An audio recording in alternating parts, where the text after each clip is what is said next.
Ci troviamo nella parte principale del cantiere del progetto della viabilità comunale di Vado Ligure. Questa settimana abbiamo aperto al traffico la nuova rotatoria che abbiamo realizzato con anche i due rami di collegamento con Via La Costa e la parte artigianale.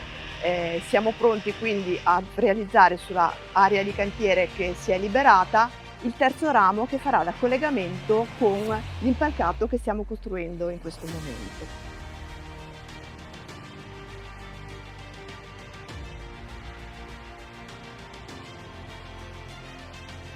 Dalla rotatoria, attraverso il viadotto che stiamo costruendo, arriviamo nella zona della Galleria Carrara, dove abbiamo terminato tutte le lavorazioni che erano previste in progetto.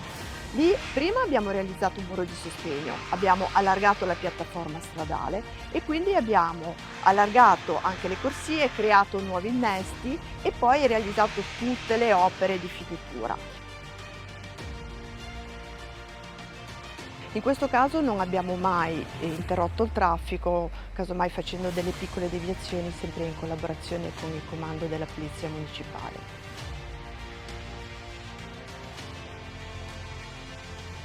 Parallelamente stanno continuando le lavorazioni dei cementi armati, in particolare stiamo terminando gli impalcati della zona della rampa che si trova a levante della ferrovia.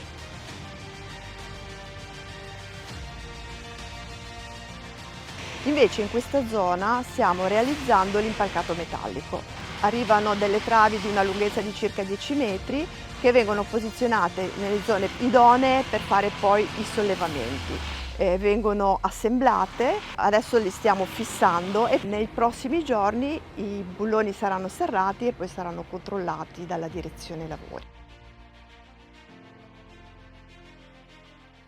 Alla fine avremo delle campate di 10 per 20 metri circa che saranno varate tra circa un mese.